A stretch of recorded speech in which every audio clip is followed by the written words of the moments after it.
Bismillahirrahmanirrahim. Assalamualaikum warahmatullahi wabarakatuh. Di sini saya akan menjelaskan mengenai profil dari Syekh Muhammad Arsyad Al-Banjari. Syekh Muhammad Arsyad Al-Banjari lahir di Desa Logadang bertepatan pada Kamis dini hari pada tanggal 15 Syawal 1122 Hijriah dan bertetapan pada tanggal 19 Maret 1710 Masehi. Nah, beliau wafat pada tahun ataupun pada umur 107 tahun. Nah, beliau ini adalah pengarang dari salah satu kitab, yaitu kitab Sabilul Muttaqin, yang kitab ini banyak menjadi rujukan bagi pemeluk agama Islam di daerah Asia Tenggara. Syekh Muhammad Arsyad Al-Banjari ini adalah ulama fikih mazhab Syafi'i yang berasal dari kota Martapura di Tanah Banjar, Kesultanan Banjarmasin, Kalimantan Selatan. Beliau juga mendapat julukan sebagai salah satu Anumerta Datuk Kalambaya. Syekh Muhammad Arsyad Al-Banjari ini semasa kecilnya telah diberikan kelebihan kepada Allah Subhanahu wa taala, di mana sifat yang dia miliki tidak sama dengan teman-teman sebayanya. Sifat yang dimiliki dari Muhammad Arsyad ini adalah dia itu patuh dan taat kepada orang tuanya dan tidak pernah melawan kepada kedua orang tuanya. Dan Syekh Muhammad Arsyad Al-Banjari tersebut diberikan kelebihan kepada Allah, yaitu dengan memiliki bakat serta minat dalam seni, yaitu dalam seni kaligrafi. Di mana pada suatu ketika ada seorang sultan yang bernama Sultan Banjar dari kerajaan Banjar, yaitu Sultan Tahmidullah. Sesampainya di kampung tersebut, Sultan melihat ada salah satu lukisan yang paling bagus dan memikat hatinya. Namun Sultan bertanya kepada masyarakat di sekitar, siapa yang melukis lukisan ini? Dan masyarakat menjawab, yang melukis lukisan ini adalah Muhammad Arsyad.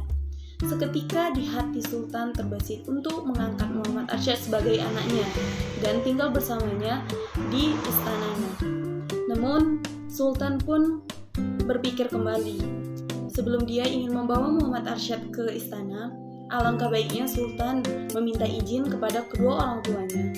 Nah, saat itu Sultan ingin berjumpa dengan kedua orang tua dari Muhammad Arsyad. Sesampainya di rumah Muhammad Arsyad, Sultan pun langsung mengutarakan keinginannya kepada kedua orang tua Muhammad Arsyad.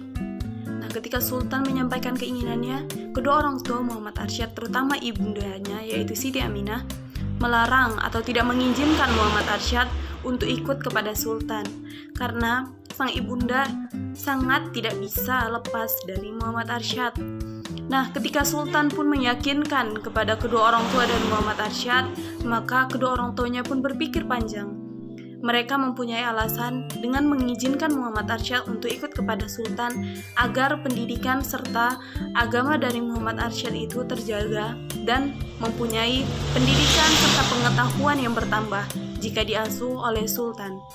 Nah, seketika Sultan pun mengiyakan apa kata dari kedua orang tua tersebut. Nah, namun Muhammad Arsyad yang berberat hati ingin ikut kepada Sultan dan meninggalkan kedua orang tuanya harus rela dan ikhlas. Tapi setelah itu Sultan pun mengajak Muhammad Arsyad untuk tinggal bersamanya di istana bersama anak-anak serta cucu-cucunya yang berusia kurang lebih 7 tahun dan berbarengan dengan Muhammad Arsyad. Sultan pun tidak membedakan mana anak kandungnya dan mana cucu-cucunya serta Muhammad Arsyad sendiri.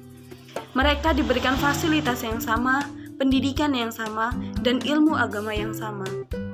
Namun, dari sisi Muhammad Arsyad sendiri, Sultan pun melihat kelebihan dari Muhammad Arsyad yang begitu pandai dan mampu menangkap semua pelajaran yang diberikan oleh Sultan tersebut.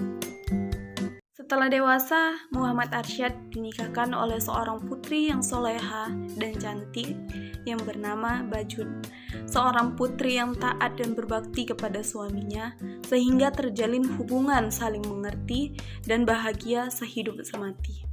Seiring dengan berjalannya waktu, bersama-sama meraih ridhonya Allah Subhanahu wa taala, ketika istrinya mengandung anak pertama, Muhammad Arsyad mengutarakan keinginannya kepada istrinya untuk menuntut ilmu ke tanah suci Mekah.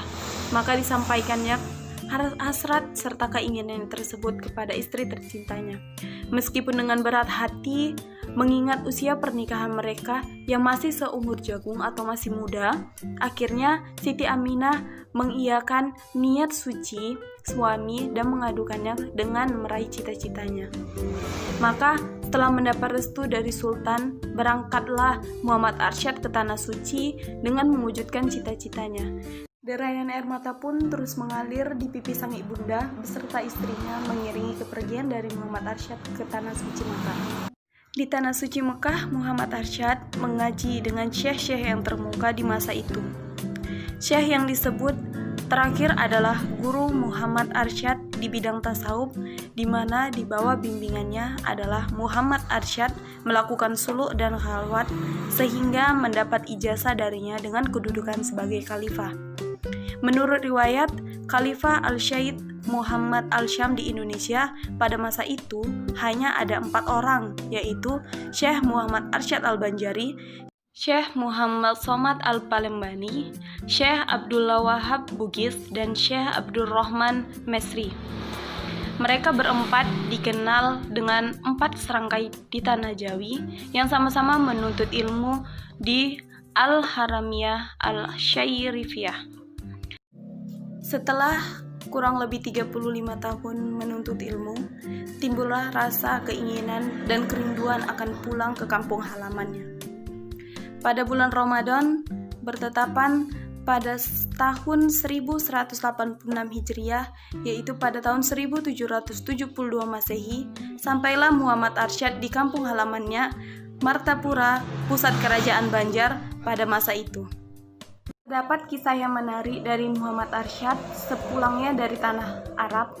Ketika memasuki wilayah Nusantara, daerah Sumatera yang pertama kali dilewatinya itu adalah Palembang, di mana kampung halaman dari Syekh Abdul Somad Al-Palembani.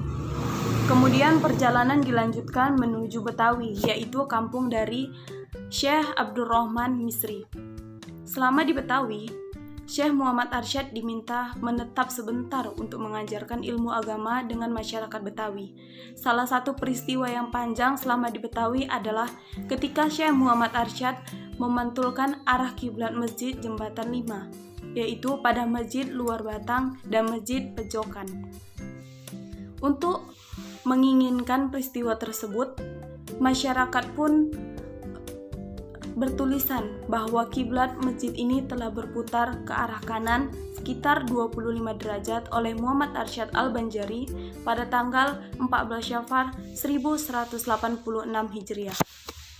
Setelah berumur kurang lebih 40 tahun dengan mengembangkan dan mengajarkan syariat Islam di wilayah Kerajaan Banjar, akhirnya pada hari Selasa 16 Awal 1227 Hijriah atau bertetapan pada tahun 1812 Masehi, Allah Subhanahu wa taala memanggil Muhammad Arsyad ke hadiratnya.